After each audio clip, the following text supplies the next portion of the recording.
The floor is lava! Haha, just kidding. But honestly, it's kind of falling apart. You might not feel it yet, but a huge part of North America has already lost 37 miles worth of rock from its foundation. And no, this isn't about earthquakes or giant sinkholes. It's about the continent losing pieces of the very thing that keeps the ground from wobbling around like a bad carnival ride. A team of researchers has just dropped a geological bombshell. Part of North America's ground is thinning out like a very sad, very slow ice cream drip. How do they know?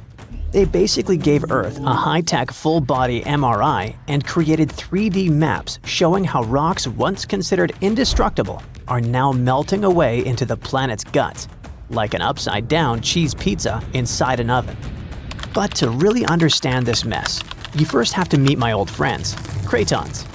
Cratons are like the roots of the continents. They're thick, tough, and ancient. We're talking billions of years old. These bad boys survived meteor impacts, supervolcanoes, and even the tectonic movement of plates. If the plates got into fistfights, for example, you can bet we would see mountain ranges being born. If they got a divorce, drifting apart from each other, then a whole new ocean would be born. All of these things leave scars on the surface of Earth, but the cratons seem to always remain unfazed, like the cockroaches of geology. And since a craton can basically get punched in the face and feel nothing, scientists always assumed these things were nearly indestructible. But then, a group of researchers took their fancy machines to the test and realized that, wait, the cratons are falling apart? How?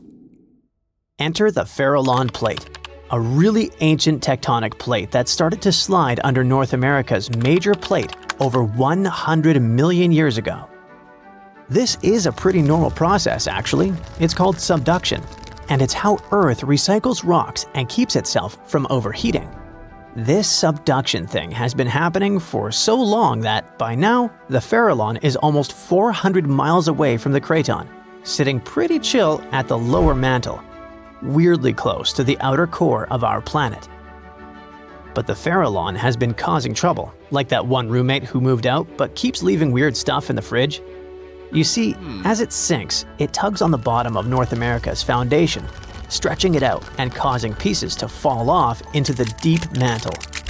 And if that wasn't enough drama, the sinking Farallon has also leaked water and carbon dioxide into the surrounding rocks, making the craton even softer and easier to shred apart. Thanks, Farallon. Very cool of you. By studying hundreds of earthquakes across thousands of monitoring stations, scientists have confirmed the story. Big chunks of continental material are dripping downward, thinning the craton by as much as 37 miles. That's more missing rocks than can fit into a milk carton. Sounds dramatic, right? But don't worry. This is happening at a snail's pace. It'll take millions of years for anything noticeable to happen. Your great-great-great-great few grandkids from the distant future might still be standing on solid ground. But don't get too comfy. This thing may not be an urgent problem, but there's another type of sinking that's happening faster than you can say, "Help!" Here's the thing. By 2050, at least 32 major cities in the US, including New York, Baltimore, and Charleston, could be partially underwater. And guess what? This one is mostly our fault. Scientists noticed that since 2007, some cities have been sinking into the ground between 0.04 and 0.08 inches every year. Charleston, in South Carolina, is pulling ahead in the worst way possible, sinking 0.15 inches annually. Sure, these numbers sound tiny and a bit ridiculous, but Charleston is barely 9 feet above sea level, and a little sinking goes a long way when the ocean is breathing down your neck. On really bad flood days, people there have to abandon their cars and basically swim home. This whole phenomenon is called land subsidence, and when you mix sinking land with rising sea levels, you get a disaster cocktail of flooded streets, salty farmland, ghost forests, and a lot of very cranky homeowners. And it doesn't stop with just homes. Infrastructure like bridges, roads, airports, and power plants, all things we rely on daily, are also at risk of serious damage. Flooded electrical grids and sunken highways could cause billions more in economic losses and create major safety hazards for communities. Now, let's be fair. Not everything is humanity's fault. Some of this trouble dates all the way back to the Ice Age. About 12,000 years ago, massive ice sheets covered the northern US. They were heavy, like seriously heavy. The weight pushed the land down, and when the ice melted, the ground didn't just pop back up like a trampoline. Instead, it started playing a weird game of geological seesaw. The places that were squished started rising, and the places that weren't got pulled down. This whole process, called glacial isostatic adjustment, try to say that 3 times fast. But of course, humans found a way to make it worse. Groundwater extraction is a major culprit. Think of it like pulling the stuff out of the mattress. After a while, the whole thing just sags. In places like California's Central Valley, the land is dropping by up to 8 inches a year because we keep pumping out water during droughts. In cities like New York, the problem isn't just water. Skyscrapers themselves are making it worse. Yep, turns out if you stack millions of tons of concrete and steel onto soft ground, it tends to flatten. And in case you're wondering, the total mass of New York City's buildings is around 1.68 trillion pounds. That's about the same as 3.5 million statues of liberty piled up. With so much weight concentrated over a relatively small area, the underlying soils have no choice but to compress over time. And if you thought it couldn't get messier, think again. We've been building dams, which stop rivers from delivering fresh sediment to coastal areas. That sediment is kind of like Mother Nature's way of fluffing the ground back up. Without it, coastal lands are compacting like an old sponge. Plus, when wetlands are drained for agriculture or construction, the peaty soil dries out and collapses. Honestly, it's like the ground just can't catch a break. Scientists also noticed that the areas that used to be lush wetlands are now among the fastest sinking spots in the country, especially along the Gulf Coast. Louisiana, for example, is losing about a football field of land because of this mix of subsidence and rising seas. So what's the end game here for us regular people who just want to live above sea level? Well, it's not looking great.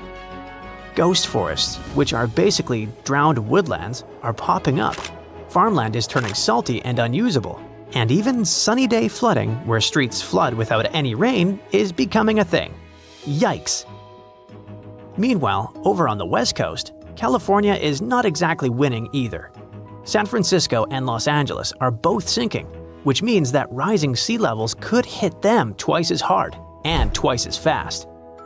In some places like the Palos Verdes Peninsula, the ground has been sinking so fast, people over there might as well live like moles. So, is America turning into the next Atlantis? Probably not next week, but without serious action, like cutting back on groundwater pumping and planning smarter cities, at least 500,000 people are in serious danger.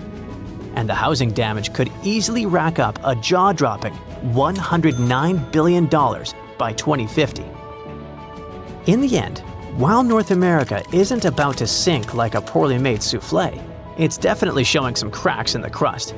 So maybe let's ease up on groundwater pumping, rethink how and where we build, and invest a little more in keeping our feet dry. After all, if the floor really does become lava someday, we're gonna wish we had at least fixed the leaks first. Oh look, there's a giant blob heading straight for New York City. Oh wait, hold on. You'll actually have to look down, not up, because this blob is a mass of hot rock moving beneath the Earth's surface. And when it finally reaches the Big Apple, some say it could tear the continent in two. But Yankees fans, and even you Mets fans, don't worry, this journey is going to take about 15 million years or so. You see, a long time ago, people noticed something curious. When they looked at world maps, they thought, don't the continents look like puzzle pieces that could fit together? That couldn't just be a coincidence, right? Then, in the year 1912, a German meteorologist named Alfred Wegener came up with a revolutionary idea. something we now know as the theory of continental drift. Wegener said the continents are always on the move, and those huge chunks of land we see today were all once connected, forming one giant supercontinent called Pangaea. That idea suddenly explained a lot of mysteries, like why fossils from the same species turn up in different corners of the world, even though entire oceans lie between them, or why coastlines of continents match up so neatly, just like South America and Africa. Wegener also explained that mountains form when a drifting continent runs into another one, crumpling the land and pushing it upward. That is exactly how the Himalayas came to be. The Indian plate collided with the Eurasian plate, and the land rose into the massive mountain range we see today. Now these days, everybody learns about Wegener's idea in school and takes it as fact. But back then, many people thought he was completely out of his mind. I mean, whole continents moving around? What on earth could push them? That's why it took scientists more than 50 years to finally go, "Oh, I see. It's the Earth's mantle." Yep, slow-moving currents of hot rock deep in the Earth's mantle push the tectonic plates around, and that means the continents move too. Picture super tough puzzle pieces floating on top of boiling oatmeal. That's a picture. Yep, they drift, and sooner or later they crash into each other. This is what happens on Earth's surface. And that's how we finally agreed that Wegener was right. But what if I told you that might not always be the case? Some experts agree that the supercontinent Pangaea started breaking apart about 200 million years ago. And that's how we ended up with the world map we know today. But a recent study is challenging part of that idea. And it all comes down to a giant mass of hot rock, something scientists call the Northern Appalachian Anomaly, or just NAA. Yep, what we casually call a blob, the experts call an anomaly, and that is simply because it is hotter than the rock around it. So this anomaly sits about 124 miles beneath the mountains of New England and stretches up to 249 miles wide. It lies in the asthenosphere, the semi-molten layer of Earth's upper mantle. But here's the strange part. It should not even be there. I mean, rock formations like this normally don't exist in that part of Earth's interior. For years, scientists thought the anomaly was left over from when the North American continent broke apart from Northwest Africa about 180 million years ago. This new study says that might not be the case. It suggests the blob is actually linked to the process that split Greenland from North America only about 80 million years ago. The idea then is that this blob is a leftover from when the landmass broke apart, a piece that never quite settled down. This is one stubborn blob we're talking about because it is still on the move, super slowly. But still, it moves only about 12 miles in a million years. Over time, it's already traveled more than 1,100 miles from where it first appeared. And now, New Yorkers, watch out! This blob of scorching hot rock is heading your way. Okay, I know, I'm being a little dramatic. The truth is, we really don't have to worry. First, scientists say it won't even get near the city for at least 15 million years. And second, even though we call it a blob, it is not something gelatinous. It is not oozing. And it is definitely not going to push its way up through the Earth's crust and invade the New York subway, or anything like that. That is just not going to happen. What the anomaly will look like, or what it might do to the continent in the future, is still a mystery for geologists. But they are pretty confident it will not have any real impact on human infrastructure or on our daily lives. It is not like lava that's suddenly going to burst through the floor of your house. That's because, at the end of the day, the blob is just rock. Like any rock you see on the street, only super high, enormous, and buried deep inside the Earth. To explain why this rock is sitting in such a weird spot, scientists came up with what they call the Mantle wave theory. So think of it kind of like a lava lamp. After continents break apart, hot, heavy rock can detach from the bottom of the tectonic plates in blobs. These blobs, or pieces of rock, move around under the crust and create waves. When that hot material slips under a continent, it works like the flame under a hot air balloon. It gives the land a little lift. Then, when continents stretch and split, Space opens up underneath, and semi-molten rock quickly fills in. Eventually, it cools down, gets heavier, and sinks. Meanwhile, hotter mantle material rises up and creates a warm patch called a thermal anomaly. This sudden motion shakes up the base of the continent. Imagine a row of dominoes. One piece falls and the rest follows. Blobs of rock start dripping downward one after another, and over time, they slowly move inland. Scientists think these rock currents keep flowing, rippling under the surface for millions of years. Now, knowing all this matters because the anomaly might have played a role in shaping the land above it. For example, it may have lifted up some ancient mountains over the past few million years. That helps to explain a big mystery of the region: why the Appalachians are still standing. I mean, why haven't they worn down as much as you would expect after all this time? Well, think about it. The Appalachians are ancient. This mountain range in North America started forming hundreds of millions of years ago, long before the dinosaurs. With all that time, rain, wind, and erosion should have worn them down to almost nothing by now. Honestly, some geologists expected them to be rolling hills at best. But nope, they're still mountains, pretty ones too, and much bigger than they should be. And here's where the blob comes in. See, when a giant pocket of superhot rock sits under a mountain range, it can actually give the crust a little lift. It's kind of like putting a balloon under a blanket. The blanket rises up. The heat makes the Earth's crust lighter. So even while wind and rain are wearing the mountains down from above, the Earth is gently pushing them back up from below. There is another positive takeaway from this study. These new insights can help scientists better understand other strange geological features around the world. In fact, the researchers believe they may have already found a twin to this blob, sitting under north-central Greenland and also tied to the Labrador Sea. So, what can we conclude from all this? Well, tectonic plate movement is still the reasons continents break apart. But the process goes much deeper than we thought. The effects of ancient rifting can still play out millions of years after the surface split, just like what happened in Greenland. Although it's still really hard to predict what this anomaly will look like in the future, we know one thing for sure right now: there is nothing to fear, and I'm betting that most of us won't be around for that. So it turns out that you can't drive between South America and North America, and there's a simple reason for that. There are no roads connecting the two continents, not even a rudimentary one.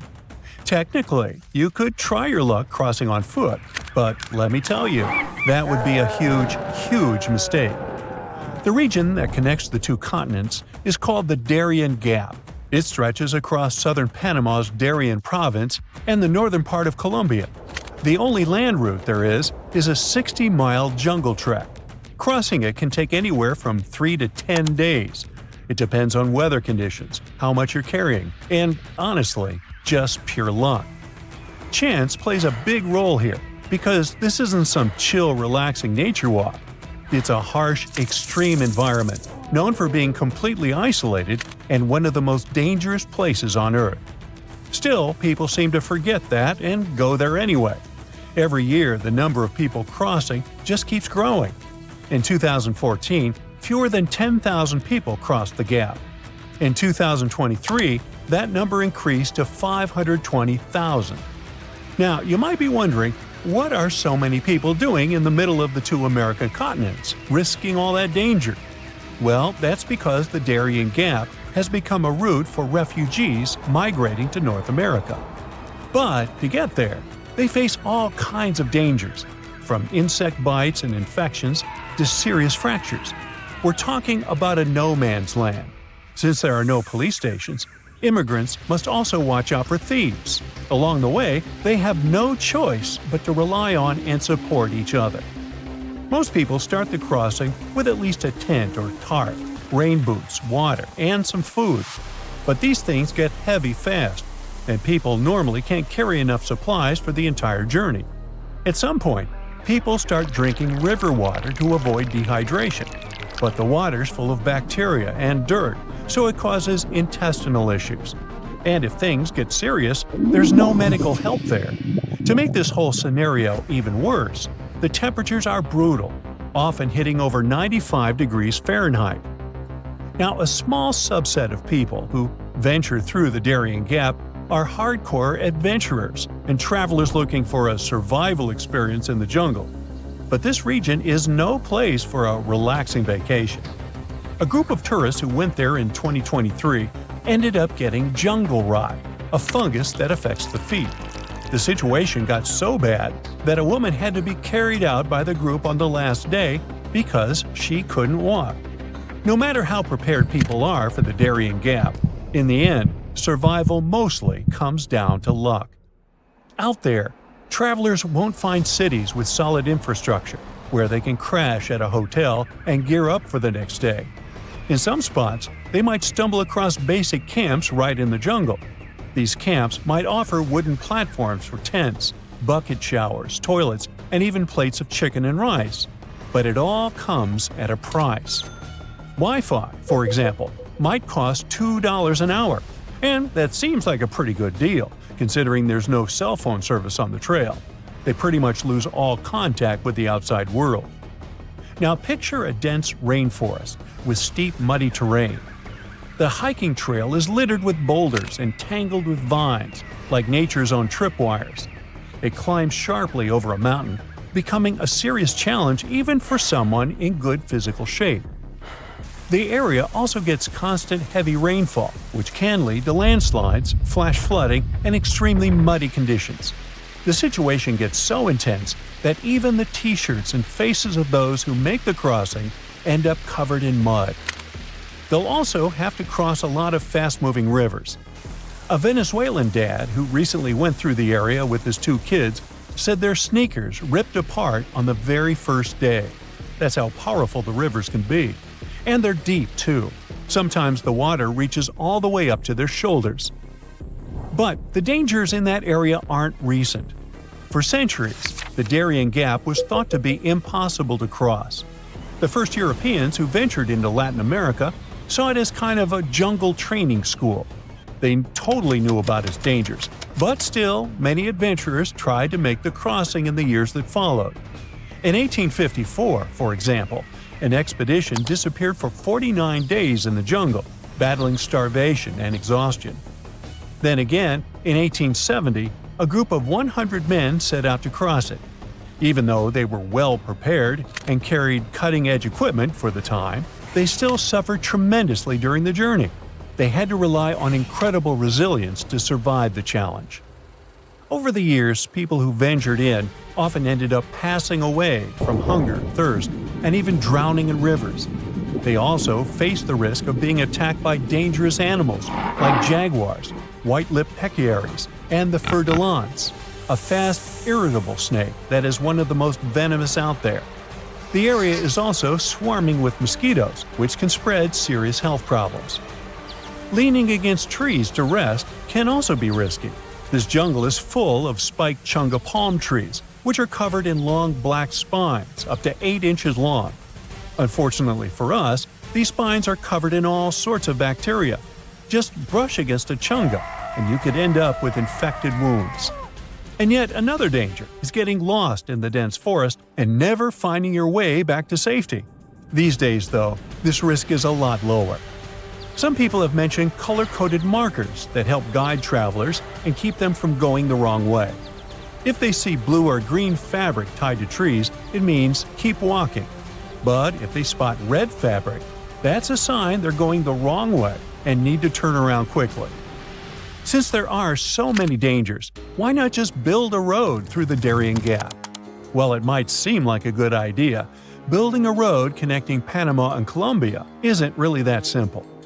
The Darien Gap has a humid climate, tough terrain, and constant rainfall, which means any attempt to build a functional road would be highly challenging and super expensive. Even though there have been previous attempts to fill in the gap. See, there's a huge road system called the Pan-American Highway, which stretches all the way from Alaska to the southern tip of Argentina. Nowadays, this highway hits a roadblock right at the Darien Gap. But it wasn't supposed to be like this, as the original idea was for the road to go through there. Leaders from Latin American countries tried to make this plan happen in the 70s, and then again in the 90s. But a lot of people were against it, mainly because they wanted to protect the local communities and the rainforest. Since the Darien Gap is mostly untouched by humans, it's one of the most biodiverse places on the planet. It's believed that 1 in 5 species are endemic to the region, meaning they only exist in that specific area, like the Darien pocket gopher and the slatty slender mouse opossum. A road would have really damaged the ecosystem in the area, so the plans were scrapped. Eventually, an alternative was created to travel by sea. At least 2 companies started a ferry service connecting the 2 countries. However, the business wasn't profitable, and they ended up shutting down. Not long ago, Panama decided to close the Darien Gap route. Now they're sealed off with barbed wire fencing. It might just be a matter of time before other routes are created. But if you are an adventurer looking to visit South America, it's probably not best to wait for that. Traveling by plane to Colombia will always be a much safer option. Is the Big Apple getting a little too heavy for its own good? A recent study revealed that New York City is sinking. And get this, it's all because of those towering skyscrapers. Apparently, the whole event is called subsidence, which is when the Earth's surface settles bit by bit, or suddenly sinks. Soft sediments shifting and the weight of the city itself are the culprits behind this sinking sensation. Now, don't get too alarmed. The study found that New York is sinking at a rate of 0.04 to 0.07 inches per year. Sure, that doesn't sound like much, but there are parts of the city that are sinking even faster than that. This sinking situation could cause some trouble for the city, especially since it's already pretty low-lying and home to over 8 million people. So it's important that local authorities come up with some strategies to tackle the growing flood risk and rising sea levels. Although, I'm not sure building giant seawalls is the way to go. We might need to get a little more creative than that. Geologists want to make sure we're all aware that building more high-rises near the coast, rivers, or lakes could contribute to future flood risks. So we really need to think twice before we start constructing skyscrapers left and right. In recent studies, scientists calculated the total mass of all the buildings in New York City, over 1 million of them, and it adds up to a whopping 1.68 trillion pounds. Talk about a heavy load. Now, they didn't include the weight of the roads, sidewalks, bridges, and other paved areas, so you can only imagine how much more weight is added to the city. But hey, even with these limitations, the researchers did a pretty good job of accounting for the complex geology beneath New York, including the sand, silt, clay deposits, and good old bedrock. They found out that certain types of soil, like clay and artificial fill, are more prone to subsidence. On the other hand, bedrock stays pretty firm and keeps those skyscrapers in place. So at least we don't have to worry about the Empire State Building taking a dive anytime soon. Comparing their fancy models with satellite data, the researchers created a map of the city showing where the sinking is happening. And guess what? The increased urbanization and all that groundwater pumping and draining are only making things worse. It's high time we start protecting our resources, don't you think? I wouldn't start packing my bags just yet. New York isn't the only sinking city out there, you know. Jakarta, the capital of Indonesia, is facing some serious sinking action too. In fact, parts of it could be underwater by 2050. That's like a real-life Atlantis situation. Over 30 million people in Jakarta are now deciding if they should relocate the entire city. If there's a city out there we should worry about sinking, that's Venice for sure. But why is it so eager to take a dive, you might ask? Well, let me tell you the complex truth. You see, Venice decided to set up shop on a marshy lagoon with shoddy foundations. As time went by, the ground underneath just couldn't hold it together and started compacting like a squished marshmallow. On top of that, The city's been slurping up groundwater like it's going out of style or something. The cherry on top of this mushy cake is that the sea levels have also been slowly rising. And guess what? Those sneaky plate tectonics are having a laugh by shoving the Adriatic plate under the Apennine Mountains, giving Venice an extra push downward. Someone had the bright idea to stop pumping groundwater, thinking they could stop the sinking shenanigans. But hold your gondolas. A new study revealed that the sinking hasn't completely stopped, just slowed down a bit.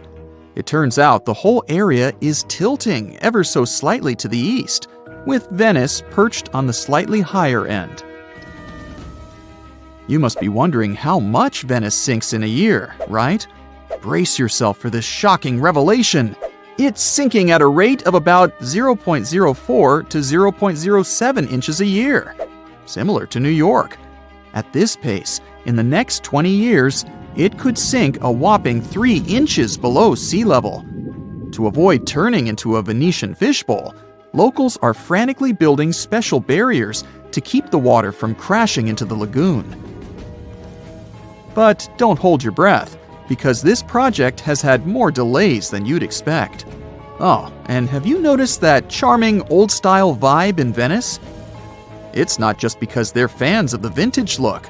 Those salty waters have been wreaking havoc on the buildings, thanks to the water levels constantly breaching the original damp proofing. Now the water's cozying up to the masonry, and the ground floors of many apartments are no longer safe enough to live in. Now, when will Venice take a dive into the abyss? It's hard to say for sure. Subsidence and rising sea levels are as slow and unpredictable as a turtle in a marathon. But experts have playfully warned that if things continue as they are, Venice could be doing the backstroke beneath the waves by 2100. Fear not, though. They're doing their best to protect this floating gem of history and culture from becoming a Hollywood disaster flick. So don't cancel that Venice day trip just yet. New Orleans has a peculiar watery situation going on too. You see, this lively place was initially built just a smidge above sea level, and now it's gradually sinking. Back in the day, when an area of the city called the French Quarter was just popping up, folks had to make do with what they had. They scored the best land they could find, but it was only about 10 feet above sea level.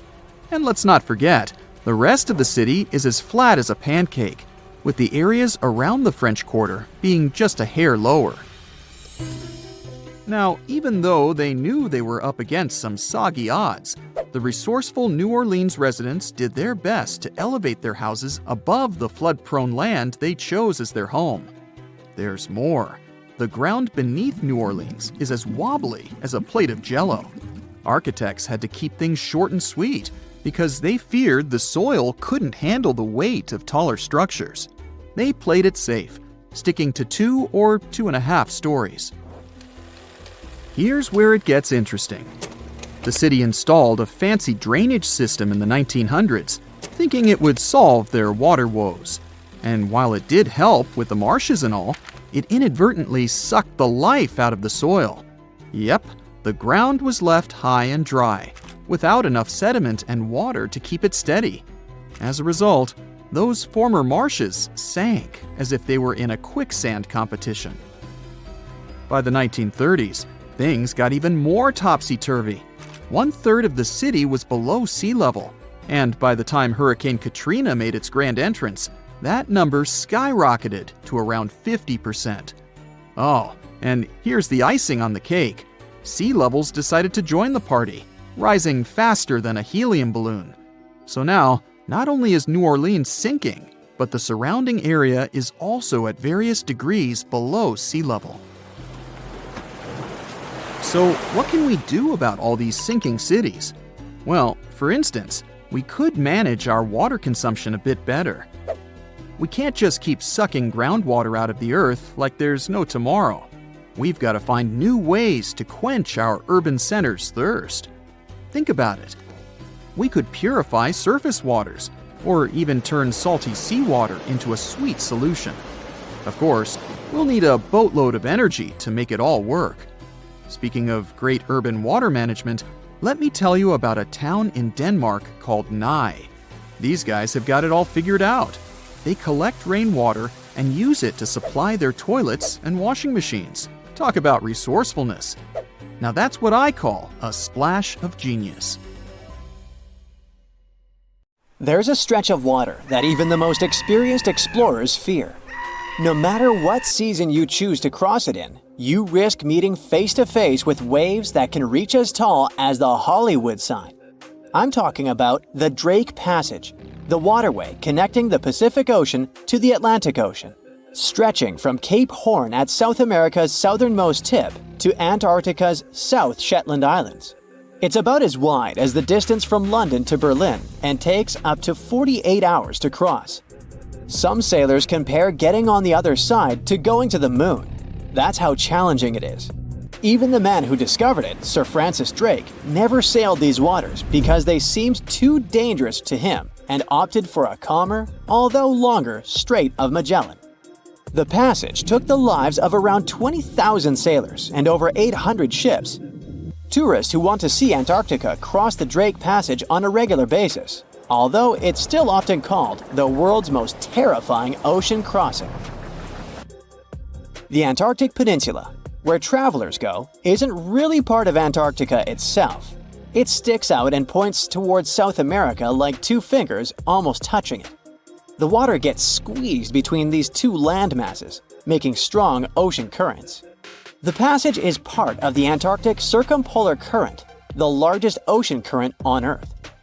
The water rushes through the passage at a speed between 95 and 150 million cubic meters per second, which makes it rougher. And then there are winds that usually blow from west to east and are very strong between 40 and 60 degrees latitude.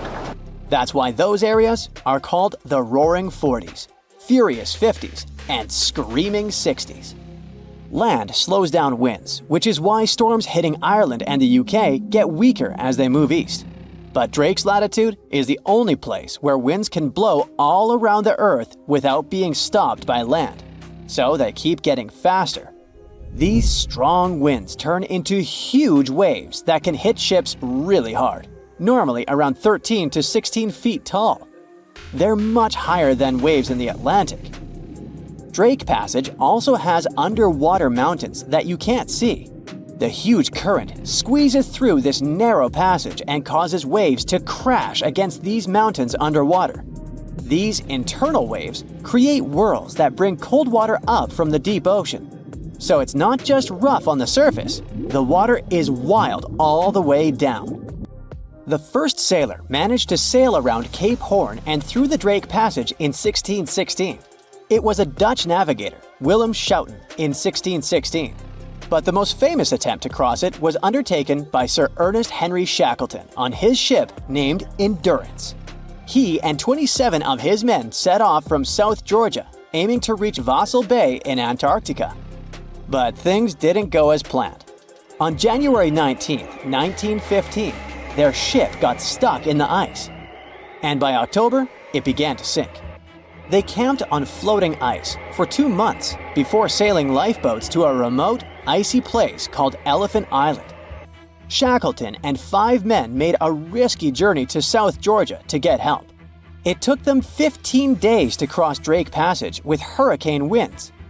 Finally, they arrived safely and organized a rescue for the rest of their crew. Scientists found the shipwreck of Endurance only in 2022, 10,000 feet below the water. In December of 2019, 6 fearless athletes decided to cross the Drake Passage by rowing a boat for the first time in history. It took them 12 days of non-stop rowing with a 90-minute rotation of rowers. They managed to do it, and it was probably the hardest possible way to cross the passage. The athletes mentioned it was cold, wet, and dirty, and the waves hit them like walls.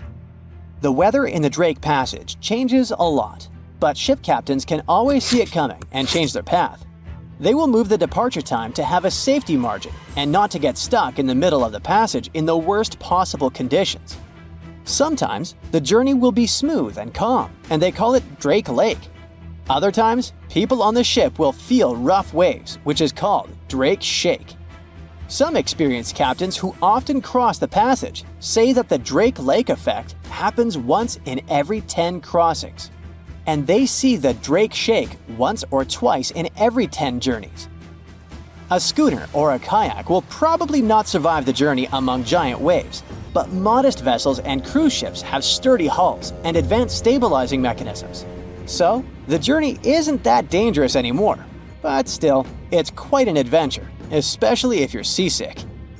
If you don't feel like risking it but want to travel from the Pacific Ocean to the Atlantic Ocean by water the fast way, the Panama Canal is waiting for you. People first started thinking about making a water path across Panama in the 16th century. Back then, a Spanish explorer found out that only a thin piece of land separated the two oceans. But it seemed impossible to build it because of the mountains and thick jungle, so the idea had to wait a couple of centuries. Finally, in 1880, France, led by the man who built the Suez Canal in Egypt, tried to make the canal. But the people who started the construction soon found out it was much harder than it looked on a map. The land in Panama was one of the toughest and most dangerous places to dig a big waterway. Workers had to literally move huge mountains in a jungle full of snakes, where it was really hot and rainy. During the wet season, heavy rain turned rivers into wild rapids and soaked the workers. Sometimes, they didn't see the sun for 2 weeks, and their clothes stayed wet all the time. Big rocks were falling, and tiny mosquitoes that carried malaria made people very sick. And then, an earthquake happened on top of everything. They were losing thousands of people. That's why France decided to abandon the project after 7 years. Then, the United States bought the French assets in the Canal Zone and finished it by 1914. It cost the US around $375 million. The 50-mile-long passage of water saves ships traveling between New York and San Francisco 7,872 miles. Around 14,000 ships use it every year and pay around $1.8 million in tolls. So it looks like it all paid off. Another challenging waterway in this part of the world is the Amazon River. It's around 4,300 miles long and flows through 3 countries with over 30 million people living in its basin. But there isn't a single bridge across it. The river has many marshes and soft soils, so engineers would need to build very long bridges and very deep foundations, which costs a lot of money. Building bridges over deep water is tough, but in other places in the world, engineers can use things like floating platforms to help. The river's path and water levels change a lot during the year. During the dry season from June to November, the river is usually 2 to 6 miles wide. But in the wet season from December to April, the river can become as wide as 30 miles. And the water level can rise by 50 feet. That's why they can't build floating bridges or pontoons. The riverbanks are made of soft dirt that moves and erodes with the seasons, and it makes things even harder. It would have to be an absolutely unique project to overcome all these challenges. Luckily, there's no pressing need for a bridge across the Amazon right now. The river mostly goes through areas that are sparsely populated, so there aren't so many major roads to be connected by bridges. Consider South America and Africa. Don't they kind of look like they fit together, like puzzle pieces? Well, they actually did. But about 130 million years ago, South America was like, bye, and slowly started drifting away. These days, it's around 1,800 miles from Africa, and it's still on the move. Every year, the continent shifts a little more toward the Pacific Ocean. So, how's that even happening? Tectonic plates are constantly moving. That's what makes the Earth's surface shift over time, going from this to what we see today. But those movements happen so slowly that you and I can't see them go. So, no, Brazilians or Chileans aren't out there feeling their continent inching westward. But the numbers don't lie. South America is moving, and apparently, all it wants is to get as far away as possible from this massive underwater mountain range called the Mid-Atlantic Ridge. But what exactly is pushing the land toward the Pacific Ocean? It is the heat inside our planet. Way down beneath the ocean, there are cracks in the Earth's crust, and magma, super hot melted rock, rises up through those cracks. When that happens, the magma cools and hardens into solid rock. Over time, this process might build underwater mountains, like the Mid-Atlantic Ridge. And as more new crust forms, it begins to push the older crust out of the way. In the process, tectonic plates and the continents riding on top of them get pushed along. Now, on the other side of South America, over by the Pacific, there is the Nazca Plate. It's heavier and it's moving eastward. Since it is denser, it is sliding underneath the South American Plate. This entire process is called subduction, and it's happening at a rate of about 3 inches per year. By the way, the collision between these two plates is what's behind all those breathtaking volcanoes scattered throughout the Andes, and it's also making the continent move. So, if everything goes according to plan, projections show that South America will end up more centered in the Pacific Ocean in the future. But some models suggest something way crazier. Before we get into that, though, we need to clear something up. Why on earth isn't Africa following in South America's footsteps? I mean, shouldn't it be drifting west too? Well, not quite. Africa is doing its own thing, because it sits on the African Plate. So the Mid-Atlantic Ridge is located between those two continents, and just like it pushes the South American Plate, it also pushes the African Plate, but in the opposite direction. It's like this ridge is trying to split up two ex-besties, you know? But there's more. Africa is also being influenced by the East African Rift. That's one of those massive cracks we talked about earlier, but it's happening on land, which makes it extra dramatic. This is what's causing the continent to slowly split apart. It's a long story, but let's just say the rift is pulling Africa in more directions than South America ever had to deal with. Okay, now it is finally time to talk about that crazier thing that might happen to South America and everything around it in the future. Theory number 1. It could break away from North America. I know, super dramatic, but don't panic. We're talking hundreds of millions of years from now, and I won't be around. You see, both continents are moving in the same general direction, but at different speeds. The North American Plate is cruising along at about 1 inch per year, while South America is moving a bit faster. So even though they're heading the same way, they are not keeping pace. Over time, as the Atlantic Ocean continues to widen and the Pacific keeps shrinking, all this tectonic movement could eventually pull the Americas apart. Theory number 2. Marine life could go through some major changes. Right now, the Americas act as kind of a giant wall between the Atlantic and Pacific Oceans. Because of that, sea animals have evolved differently on each side. Take the green sea turtle, for example. The ones living in the Atlantic tend to be bigger and lighter in color. Meanwhile, their Pacific cousins are usually smaller and darker.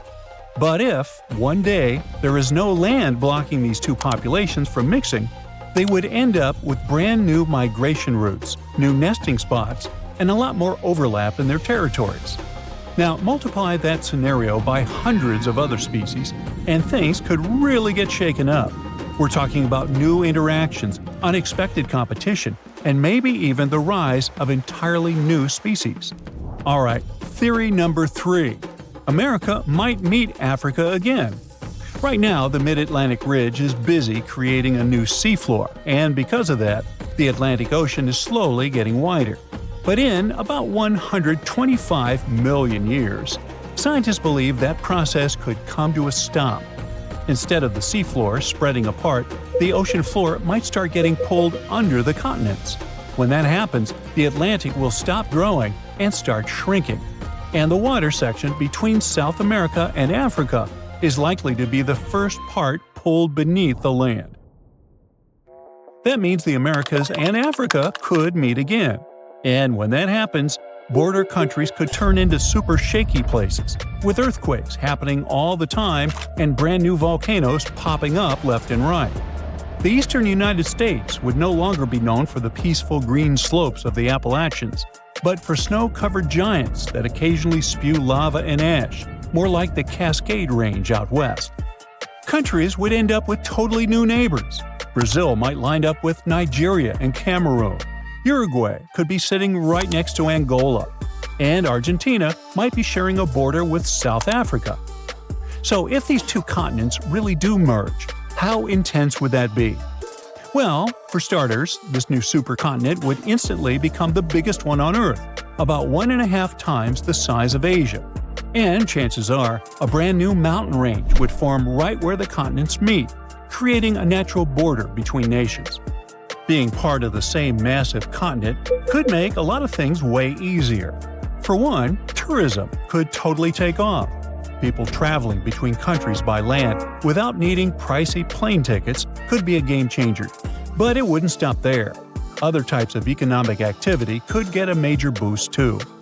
Now on one side we have South America, which already produces and sells a wide variety of foods, from wheat to bananas, beef, cocoa, soybeans, hey, you name it. On the other side, there is Africa, exporting things like textiles and clothing. That alone would make them a super powerful bloc when it comes to trading raw goods. But can you name another important thing these two continents have in common? Yep, petroleum. Countries in South America, like Brazil, Venezuela, and Colombia, are major oil exporters. And over in Africa, you've got Nigeria, Algeria, and Libya doing the same. Now, can you see just how powerful that kind of union could be? Meanwhile, let's talk about animals. These two massive lands coming together could lead us to wild meetups, like a capybara sharing space with a Nile crocodile, or a sloth seeing a hyena from the top of a tree. This could even lead to new animal hybrids showing up, like a cabby crocodile or a sloth hyena. Okay, those weren't the cleverest names, and honestly, these animals wouldn't be able to mate or even wouldn't want to. But you get the point, right? It's not all positive, unfortunately. New species showing up could become predators, competitors, or even parasites to the native plants and animals. It would take a long time for things to settle into a new balance in those border regions. But honestly, no one really knows how long it would take. The only thing I do know is neither of us will be around to see it, which is okay. The floor starts quaking like it's alive. Books, mugs, and lamps leap off shelves. Your feet slide, your body sways, and you can barely stay upright. It stops for a second, but then it shakes again and again. More than 1,000 times just in one day. This is not how you imagined your trip to Santorini, but it's the new reality. The Santorini seismic swarm started in January 2025. In less than 1 month, there were, get ready for it, more than 20,000 reported earthquakes. For comparison, most cities on Earth go through one small, barely noticeable quake in a year. It all started with small jolts that residents could feel, but tourists might have mistaken for large trucks driving nearby. But by February, things got serious. A magnitude 5.3 quake struck. It's a moderate-strength earthquake, but it was strong enough to rattle homes, break windows and dishes, and terrify the island's population. The Greek authorities declared a state of emergency for Santorini and Amorgos. Thousands of people had to leave their homes. Schools closed, and hotels temporarily evacuated their guests. Santorini is famous for its volcano, the one that blew up in a massive eruption around 1600 BCE and inspired the legend of Atlantis. It's still considered to be active, although there have been no significant eruptions since the 1950s. So it would be logical to blame this monster for all the drama. But nope, these tremors weren't volcanic. Experts said what was happening near Santorini looked like a seismic swarm. It's a series of smaller quakes all happening in the same area. They are happening along faults, which are cracks in the Earth's crust that can suddenly shift when the tension gets too high. Think of the ground like a giant, stressed-out Rubik's Cube. At some point, it twists and snaps somewhere. Near volcanic areas like Santorini, fluids moving underground can sneak into these cracks and make them easier to break. Plus, there's the natural stress from tectonic movements. It's like adding oil to a squeaky, overworked hinge. Suddenly, everything slips. Nobody knows exactly what's coming next. Tracking thousands of tremors isn't easy. Many of them are too small for traditional seismic sensors to pick up. But this time, scientists have their new best friend to help out. I'm talking about artificial intelligence. Thanks to machine learning, researchers can detect patterns in tiny vibrations that humans might miss. This technology has helped a lot to understand the swarm. It lets scientists map which parts of the crust are most active and even predict possible future activity. The AI analysis suggests the quakes aren't random. They seem to be clustered along a fault line near the underwater Colombo volcano. This area has a long history of seismic activity. Even though Colombo hasn't erupted recently, the magma beneath it might be subtly shifting the crust, and it adds tension to the tectonic plates above. It's like a simmering pot. Nothing boils over yet, but the heat is definitely building. The swarm has subsided after a couple of months of constant shaking, but it doesn't mean it's over for good. Even after a lull, another swarm could strike, or a larger quake could happen along the same fault lines. That's why scientists are now studying the data collected from the swarm. If you're thousands of miles away from Santorini and don't have plans to visit, it doesn't mean you're 100% safe from a similar scenario. Seismic swarms like the Greek one happened in the Caribbean, Iceland, and Italy. One of the best documented swarms in history happened in Japan, in a suburb northwest of Tokyo. It was all going on in a town sitting on a seismological observatory, like a secret underground lab for tracking earthquakes. The swarm kicked off in August 1965 with just 3 earthquakes that were so weak nobody could feel them. But things escalated fast, and 3 months later, 100 quakes a day were strong enough for people to feel. On one day, the observatory recorded almost 7,000 quakes. Out of those, 585 were strong enough to actually shake the ground, meaning you could feel a quake roughly every 2.5 minutes. Scientists figured out that the swarm was caused by fluids moving underground, kind of like the Earth's crust, stretching and bubbling. Studying seismic swarms helps scientists predict earthquakes better, understand how Earth's crust moves, and even prepare for future natural disasters globally. For instance, if they can link the patterns of tremors to magma movement or tectonic shifts, they can apply similar models to volcanoes and fault lines in Hawaii, Iceland, or the Pacific Northwest. Santorini is like a living lab where they combine modern tech with traditional knowledge. AI, seismographs, and satellite imaging add to centuries of human observation. The locals who have lived through quakes for generations contribute insights about small tremors, changes in groundwater, and unusual animal behavior. All this helps scientists refine their models. Santorini's swarm has surely grabbed the attention of the whole world, but it's not the only place on Earth with some intense seismic activity. But what makes Santorini unique is its combination of historical volcanoes, underwater fault lines, and the fact that it's a real tourist magnet. The island is not so large, and the effects of even moderate tremors feel stronger and more dramatic than in other regions. In other places, though, even more serious earthquakes, tsunamis, and volcanic activity are regular news, and the people have learned to live with them. Japan is one of the regions on Earth where earthquakes happen the most because it sits on the edges of 4 tectonic plates. There are around 1,500 of these earthquakes each year that are noticeable. Because of this, the people in Japan have learned to live with earthquakes. There's even a law that sets a rule that buildings in the country should be able to handle earthquakes up to a magnitude of 7 without falling apart. An update 30 years later said that buildings should only have minor damage in such earthquakes and still work as usual.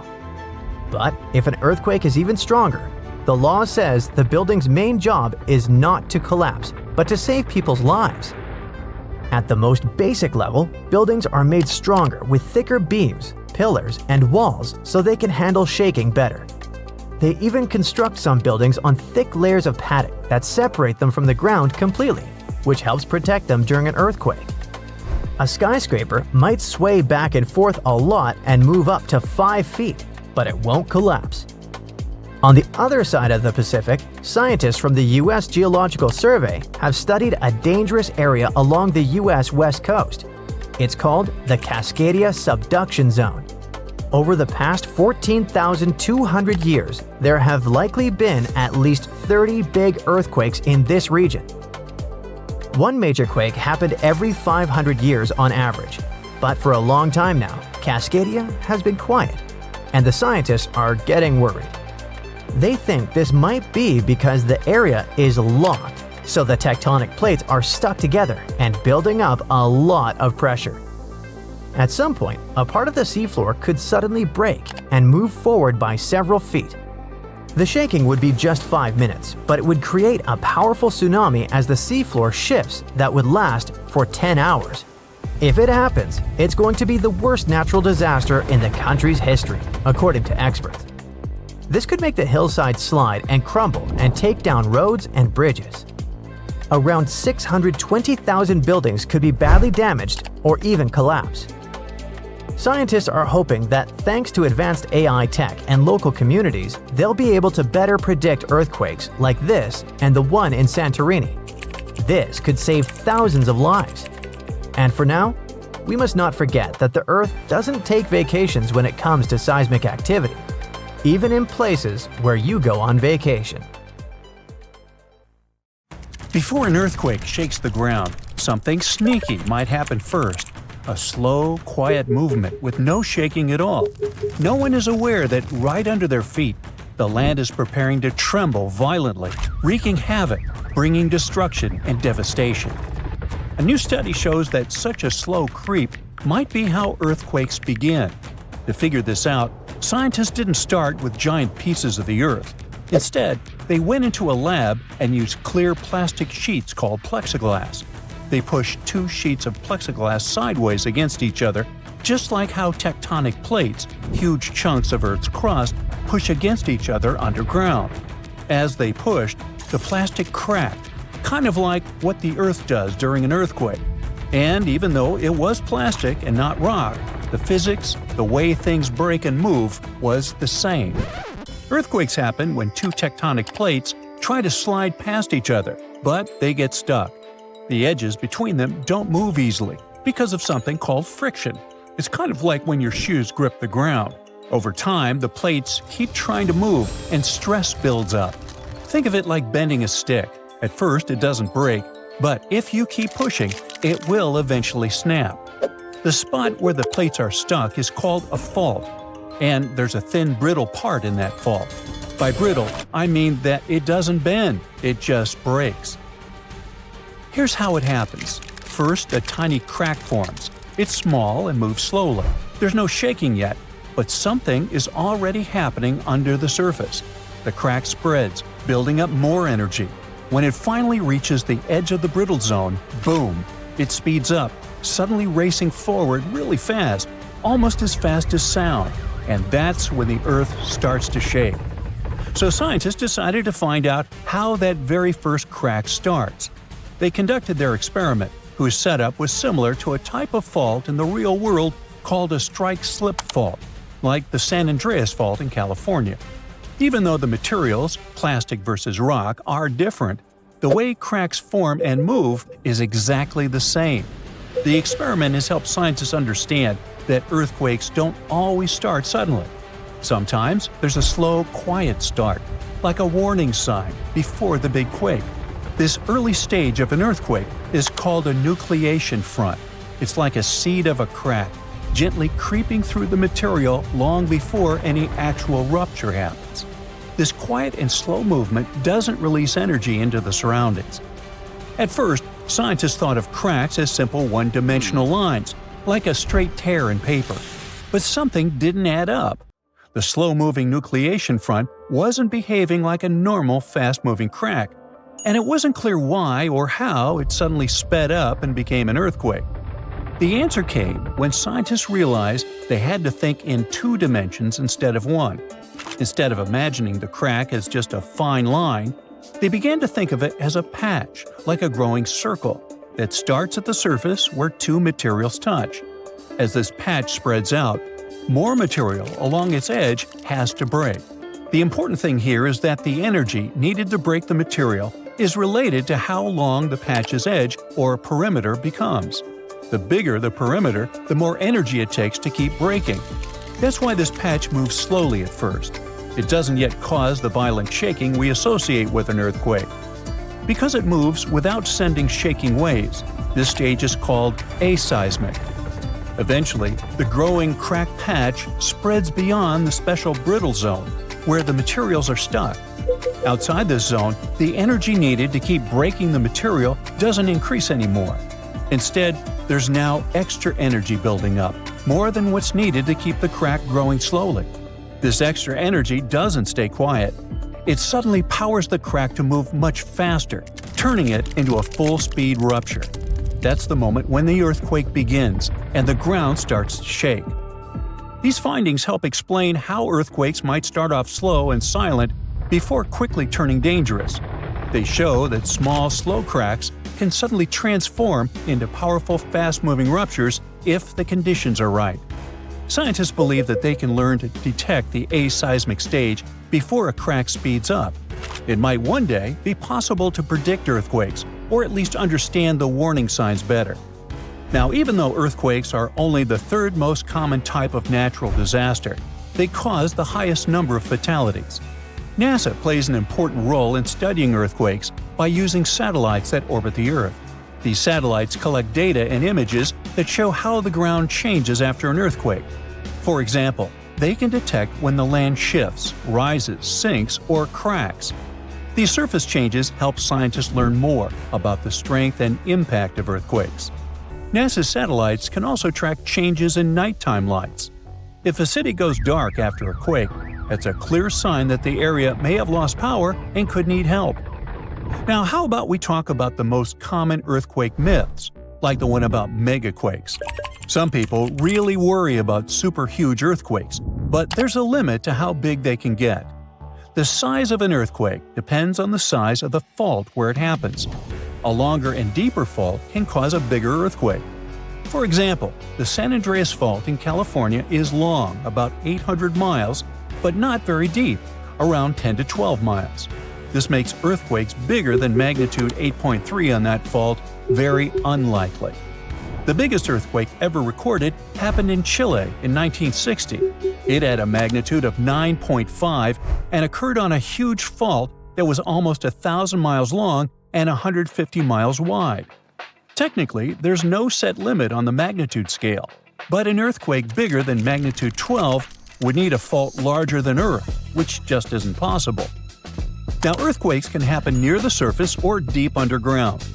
Most occur in Earth's crust or upper mantle, down to about 500 miles deep. But the deepest ones happen only at subduction zones, places where one part of Earth's crust slides under another. In California, almost all earthquakes happen in the top 15 miles of the crust. One exception is the Cascadia subduction zone in Northern California, which continues up through Oregon, Washington, and Canada. Another misconception is that the ground can open during an earthquake, but usually that only happens in movies. A giant crack opening and swallowing things up during an earthquake is just fiction. In real life, the ground on either side of a fault slides past each other. It doesn't pull apart or open wide. Small cracks or holes can happen during landslides or ground failures, but not along the actual fault line itself. Faults don't open up because if they did, there'd be no friction, and without friction, there wouldn't be an earthquake at all. Now, some people think California could break off and sink into the ocean during an earthquake, but that's not how it happens. The ocean floor is just lower land with water above it. California can't fall in. What's really happening is that southwestern California is slowly sliding north toward Alaska along the San Andreas Fault.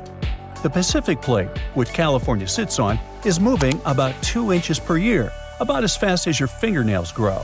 So, in about 15 million years, Los Angeles and San Francisco could be neighbors. And in 70 million years, Los Angeles might be sitting near Alaska. I can't wait. People often wonder whether an aftershock can be bigger than the earthquake itself. Aftershocks are smaller earthquakes that happen in the same area after a larger one. They're like our planet's way of settling down after the main shock. But if an aftershock turns out to be bigger than the first earthquake, then we call the bigger one the main shock, and the earlier one becomes a foreshock. About 5 to 10% of earthquakes in California are followed by a stronger one within a week. It's also possible for two quakes in the same area to be about the same size. However, very large earthquakes are rare, so it's even rarer to see two huge ones happen close together. Get ready, because one of the Pacific Ocean's most active volcanoes might blow any minute now. Scientists monitoring Axial Seamount, a gigantic underwater lava factory just off the coast of Oregon, say it could erupt literally any time between today and early 2026 at the latest. Yes, it's underwater, but don't get tricked by the ocean's cover. This beast is almost 3 times taller than the Empire State Building. This volcano is inflating like a souffle at a Michelin-starred restaurant, and scientists are so excited they will live stream it. Seriously! So here's the thing. This volcano will explode at any moment now because, well, it's inflating fast. Over the past few months, researchers have noticed that the seafloor is literally rising. It's like Axial is doing its best impression of a waterbed filled with molten rock. Scientists call this inflation, which sounds like something you'd complain about after Thanksgiving dinner. But in volcano terms, it means magma is piling up underground, causing the seafloor to bulge like a souffle that's this close to collapsing. Now, an underwater volcanic eruption might not sound so exotic. After all, most volcanic activity on Earth happens under the sea.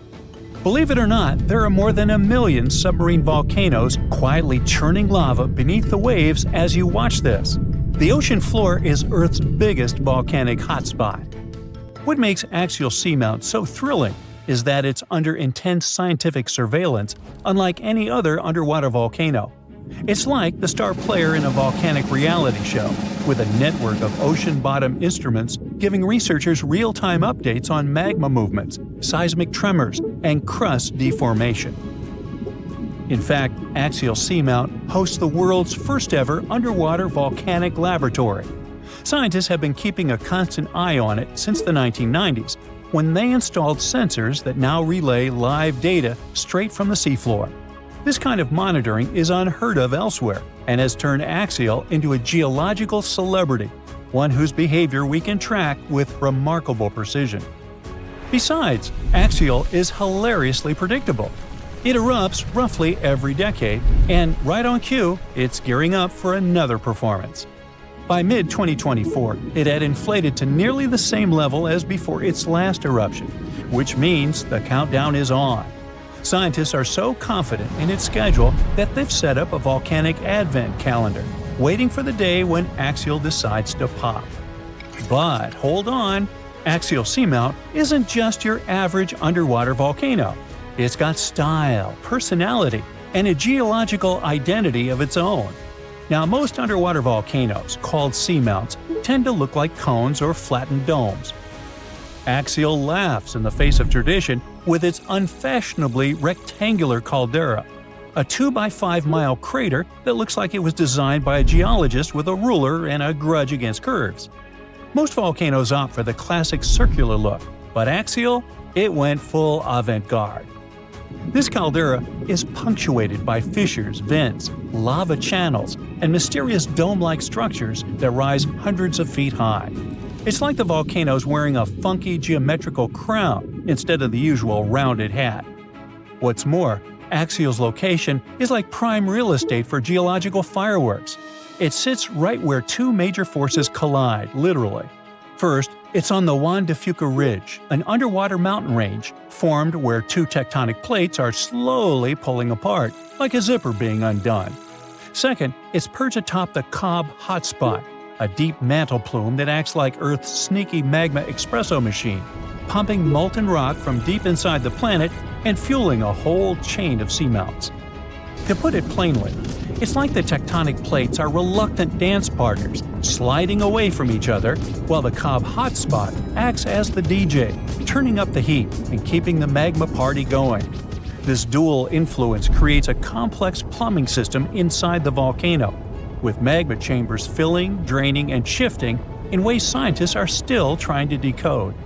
The competition between the spreading plates and upwelling magma is what gives Axial its unique geological fingerprint, and it's also why this volcano keeps surprising us. Now, we said that Axial Summit isn't just a crater. The truth is that inside, the action gets even weirder and cooler. Well, hotter, but you get it. Axial hosts black smoker hydrothermal vents, which blast superheated water at temperatures exceeding 700 degrees Fahrenheit. This is no ordinary underwater hot tub. These vents create one of Earth's most extreme environments, where bizarre creatures thrive in total darkness and scalding heat. Giant tube worms, crabs, colonies of bacteria, and even octopuses live off the mineral-rich plumes that gush from these vents, forming ecosystems completely independent from sunlight and photosynthesis. It's like an alien world beneath the waves, thriving off the volcano's fiery breath. These vent communities are crucial to science, not just because they're strange, but because they may resemble the earliest ecosystems on Earth. Some researchers believe life on our planet may have originated in similar deep-sea hydrothermal environments billions of years ago. Studying them could also help us search for life on icy moons, like Europa and Enceladus, where similar vents might exist beneath their frozen surfaces. When Axial erupts, it's like a natural reset button for these communities. The lava wipes everything out, but within months, life comes roaring back. Proof that even in the most hostile environments, real estate is always in demand. For those worrying about tsunamis or coastal disasters, relax. Axial's eruptions are the underwater equivalent of a slow cooker. The immense water pressure keeps things chill, well, scalding, but not explosive. So the worst thing that happens is some lava decorates the seafloor, and a few crabs have to find new vents to squat in. This means no massive ash clouds or explosive blasts that could reach the surface. Instead, lava oozes out and spreads across the seafloor, sometimes traveling for miles. But for scientists, this eruption is the golden ticket. Understanding Axial's patterns could help predict eruptions elsewhere, even on land. Plus, its bizarre ecosystems offer clues about how life might survive on other planets. Not bad for a volcano that mostly just sits around looking rectangular. Still, the volcano's activity can be heard in the form of thousands of small earthquakes every day. Thousands! As if the volcano itself was groaning and creaking, preparing to burst open. Again, we won't feel a thing, but at least they'll help scientists track the magma's movements and the volcano's eruptive cycle. Now, one of the coolest parts of this story is that scientists are preparing to live stream Axial's next eruption for the first time ever. Imagine watching an undersea volcano in action, live, as it's painting the ocean floor with fresh lava. It's like a front row seat to a natural fireworks display, thousands of feet beneath the waves. The live stream will come courtesy of the Ocean Observatory's initiative, which maintains a series of fiber optic cables linking Axial's instruments directly to shore. It's the Wi-Fi of the deep sea, and it's about to broadcast molten rock in HD. And there's another twist. Scientists have noticed a curious pattern in Axial's eruptions. All three of its most recent eruptions, in 1998, 2011, and 2015, happened between January and April, the months when Earth starts moving away from the Sun. So why? Well, it might have something to do with the Moon's gravitational pull. The Moon's orbit causes ocean tides to rise and fall, which changes the pressure on the seafloor and could help nudge the magma chamber to its breaking point. I guess the Moon isn't just a romantic light in the night sky. It might be the ultimate volcanic whisperer. So, one thing's for sure, when Axial goes, it'll be the best documented underwater eruption in history. So, keep your eyes peeled. This is one natural spectacle you won't want to miss.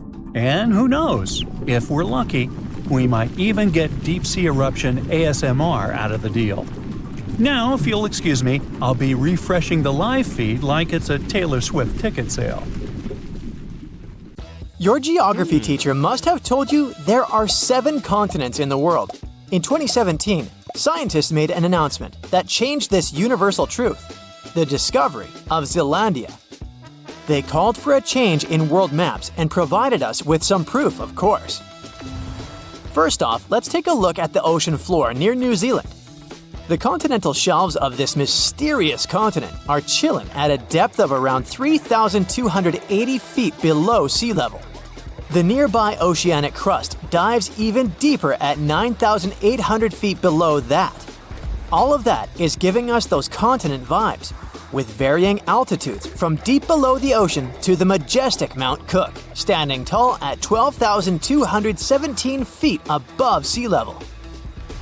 Brave geologists have gone deep down to collect rocks from the ocean floor. They found that unlike the nearby oceanic crust, which is made up of fresh basaltic rocks, the crust around New Zealand is one impressive mix. We're talking granite, limestone, sandstone, and some ancient rock types that are incredibly ancient.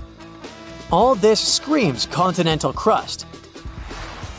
Finally, scientists have discovered a narrow strip of oceanic crust that separates Australia from the hidden land of Zealandia.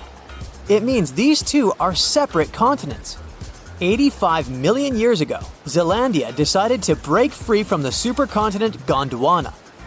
Millions of years later, the Earth's tectonic plates, those puzzle pieces that make up our planet's crust, started throwing a wild party.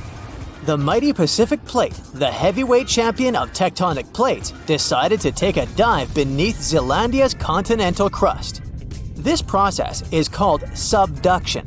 As a result, the root of Zealandia, that connection to its continental crust, broke off and went into the depths below.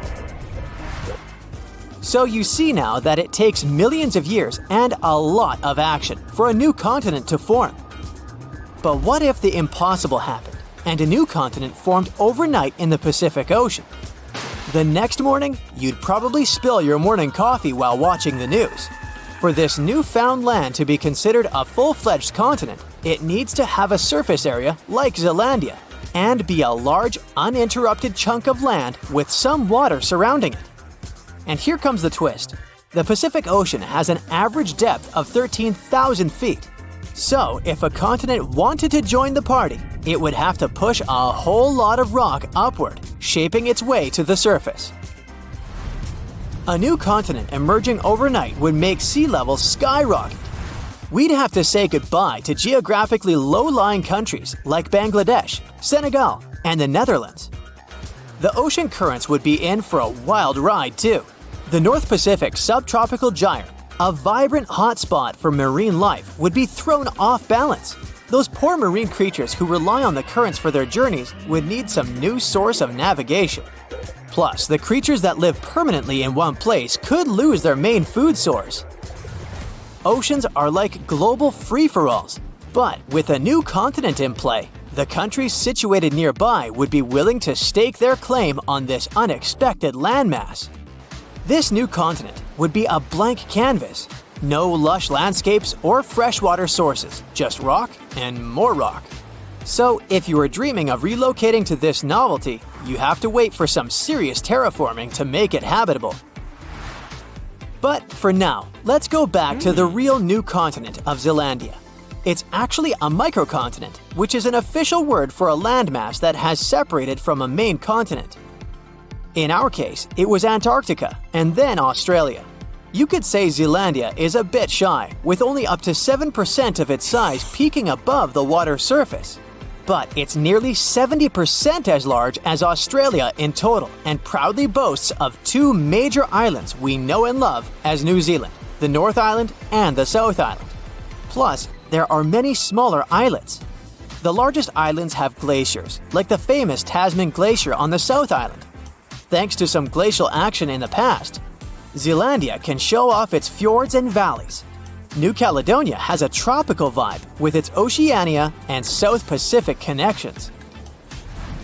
The unofficial 8th continent is a hotspot for geological action. Part of it belongs to the Australian plate, while the rest rides the Pacific plate. It has 6 major areas with active volcanoes. And don't forget the geothermal treats. Geysers and hot springs are scattered all over the place, courtesy of the Australian and Pacific plates having a steamy interaction.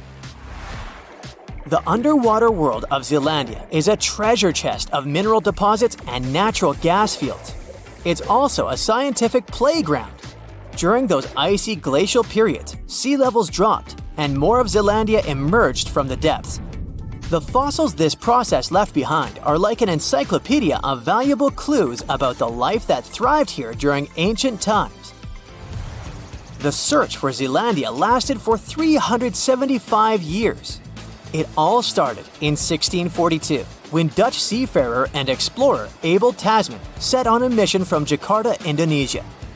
Back in the day, Europeans were sure that there had to be a massive land down under to balance out their own continent up north. They even had a fancy name for it, Terra Australis. Tasman was determined to become the first to find it. He went west, then south, then east, all the way to the South Island of New Zealand. But here's where things took a turn for the worst.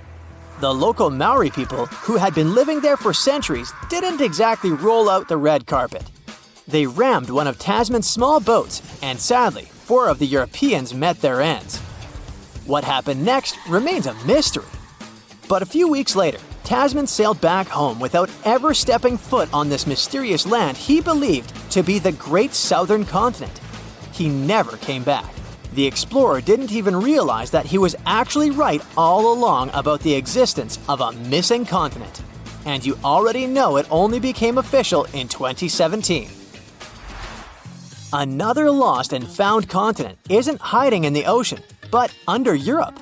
It's called the Greater Adria, and it collided with Europe and started to sink under it around 140 million years ago. Today, it lies beneath Italy, Greece, and the Baltics. Its size and even shape match that of Greenland, the world's largest island. Greater Adria is no longer visible, but it left some clues. Parts of it were embedded in the Alps. Other chunks were incorporated into present-day Italy and Croatia on the other side of the Adriatic Sea. Limestone rocks from the former continent started to change once they were under the European landmass. Tremendous heat and pressure spread over tens of millions of years changed their structure. Out goes the limestone, in comes the marble. All the Greek and Roman temples you admired on your summer vacation were constructed using this marble. It was sort of a going-away gift from a long-lost continent.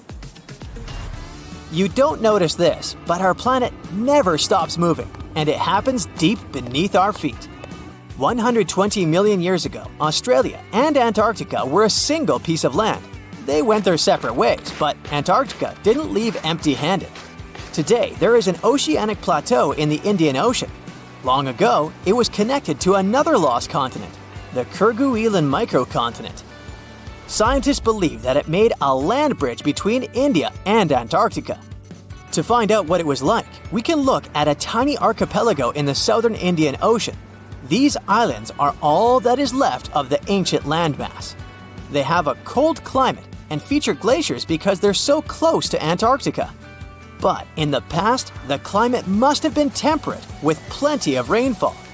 The animals and plants would have been similar to those that we find in tropical regions today. The lost continent landscape was probably much like that of New Zealand. Our planet keeps changing, and at some point, all the continents will reconnect with each other, forming one supercontinent again. And maybe then, future humans will wonder, what if our continent broke into pieces tomorrow?